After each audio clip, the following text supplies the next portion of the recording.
Wonder Woman Flight of Courage is Six Flags Magic Mountain's 20th coaster, the first park in the world to have 20 coasters operating at once. This is a Rocky Mountain construction Raptor model, using a single rail and single file seating. The originals had 8 cars per train, but RMC started making the 12-car train for their larger model for bigger parks, and Magic Mountain took advantage of that. Standing 1 foot taller and 300 feet longer than Jersey Devil Coaster at Six Flags Great Adventure, this is the world's tallest and longest single rail coaster. This was put in the DC Universe section of the park, reusing the queue and the station of Green Lantern First Flight, stretching across the park into the Metropolis area, and using the land that Tidal Wave used to occupy. This looked like it was supposed to be a 2021 edition for the park's 50th anniversary, but COVID pushed everything back, and this opened to the public on July 16, 2022. I was able to make it back to my old home park to ride this earlier this month, and after 3 rides in the front, middle, and back, I walked away with mixed emotions. So, you know what that means. These are the pros and cons of Wonder Woman Flight of Courage.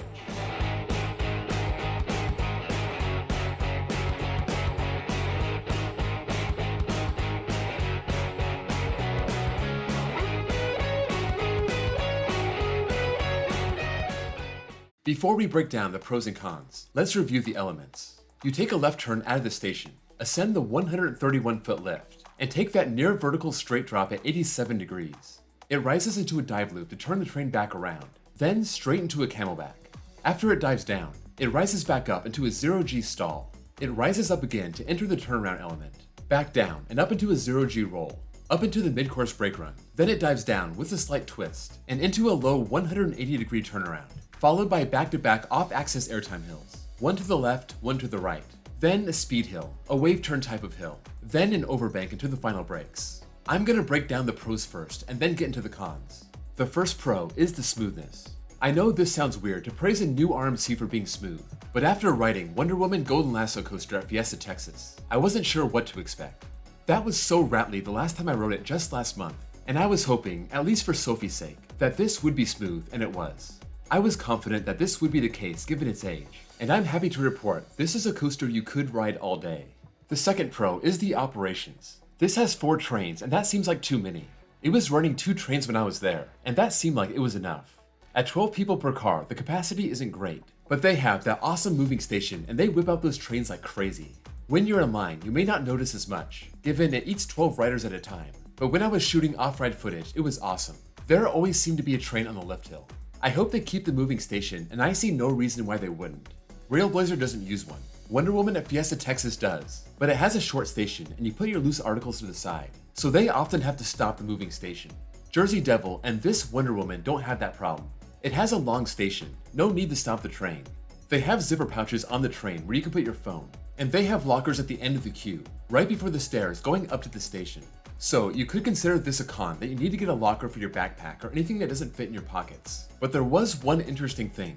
The locker attendant said you can stick your souvenir bottles on top of the lockers if you want.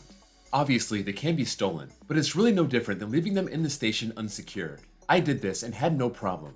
Another interesting point. On X2, as long as I can remember, they would tell everyone to get a locker for your stuff.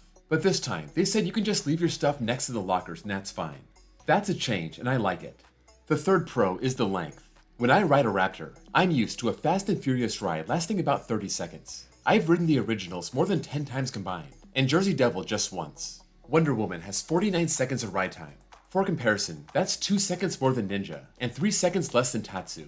It has 19 seconds more ride time than the original Raptors, and that feels like a lifetime on a roller coaster. Bottom line is, you don't feel cheated by the end of the ride. The fourth pro is the drop in the back row. I mentioned before, I rode this 3 times and I got a ride in row 5 first, then a ride in the front row, and finished with a ride in the back row. I was really wanting that back row ride to get the full experience, and I gotta say, that drop is fantastic in the back. It's by far the most forceful part of the ride, getting some very nice ejector when it hits that max angle of 87 degrees. It wasn't anything special in rows 1 or 5, but row 12 is worth it. The fifth pro is the inversions. Wonder Woman has 3 and they're all different, and they all offer different forces. You start with a dive loop. This is standard on all Raptors, but this one is more drawn out and less whippy than the originals. Still, it yanks you down, especially in the back, and you get some nice gut-wrenching laterals. The 0G stall is a fantastic hang time moment, and you can enjoy this in any row. Finally, the 0G roll is always a great inversion on all models. It just offers a trippy feeling to make that full head over heels flip with no stall in the middle. It's unusual for me to praise inversions over airtime hills, but this is one of those rare circumstances, and that's a good place to start the cons. The two biggest cons of this coaster go hand in hand, so I'll just mention both of them here. First con, the shoulder harnesses. The second con, the airtime hills have no bite. Maybe with lap bars, you would feel the airtime more, but the harnesses shouldn't ruin the airtime. I just talked about how good the first drop is in the back row. Despite the harness, you still feel it, but that was the only time I really felt airtime on the ride. The original Raptors have two intense moments of airtime in the back. They cut right through those harnesses. On Wonder Woman, that camelback, the drop off the turnaround, the off-axis hills, and the speed hill, it just wasn't there for me. In the front row, I said it feels kind of like you're riding a bull. It has that sharp, quick moment of airtime that kind of shoves you forward, and in this case, it kind of shoves you into the harness. The harness doesn't just hinder your airtime, it's also just annoying in general. On one of my rides in the dive loop, the harness strap fell off my shoulder and I wasn't the only one who had that problem. It just doesn't seem like these are necessary. There's probably a reason for it, something to do with intensity or blah blah blah. But can you imagine how awesome it would be with intimate over-the-shoulder lap bars? Put Velocicoaster restraints on this and watch it become a top-tier ride. The third con is that it's hard to choose your seat. There's no staging area, there's no gates where you can line up. You get funneled from the stairs to the train, and you just get assigned a seat in order. You can try to let people go in front of you and time it just right to get the back row, but that's a dangerous game. On my last ride, I was trying to time up the back row, but then we had some people coming from the exit taking the first 5 rows. I think the row you sit in really matters. I don't like the drama. I wish there was an easier way to get the row you want. I want to make one final note, and this isn't really a con, but I don't think this adds much to the park. You think of most parks getting something that fills a major gap, or makes a park less top-heavy. When you think of amazing additions to the parks, I'm thinking of Copperhead Strike for Carowinds, or Dr. Diabolical for Fiesta Texas, or Mako for SeaWorld Orlando, or the RMC Wildcat for Hershey Park. This just kind of feels slapped into the DC Universe area and cuts into Metropolis. This overhaul of DC Universe cost them the Flash, the spinning flat ride, also the pizza restaurant and the bathroom. All this is gone now, just concrete and tables, and they added a gift shop right outside the ride's exit. I don't think West Coast Racers added much to the park itself, but it came with a complete overhaul of Cyclone Bay into the underground, and that was much needed. I don't think this area looks better than it did before. Maybe they're just getting started and they'll add more, but it's pretty bland. I don't want to sound petty here, but hopefully I'm making sense. All this being said, the theming in the main queue house is pretty good for a Six Flags park, but once you leave that area and go up the stairs into the station, there's nothing, but that's fine. If you want fancy theming, go somewhere else. So, the million-dollar question, or questions. Where does this rank in the park, and where does it rank on my list? For Magic Mountain, I have this 5th. I still think West Coast Racers is a better, more forceful, well-rounded ride, and I also have Tatsu ahead of this. It does outrank Apocalypse and Full Throttle in my opinion. On my list, it checks in at number 114, right ahead of Jersey Devil Coaster. I know, I gave Jersey Devil a bad shake.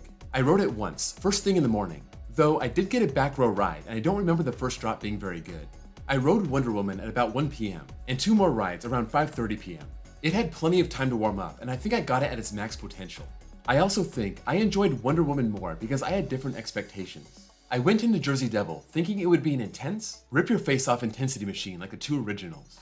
I went into Wonder Woman expecting Jersey Devil, and it was better than my experience on Jersey Devil. I think the bottom line is, I don't love these big drawn-out Raptors. Between the harness and the lack of bite in the elements, for me, that's not a good combination. That prevents the ride from being elite.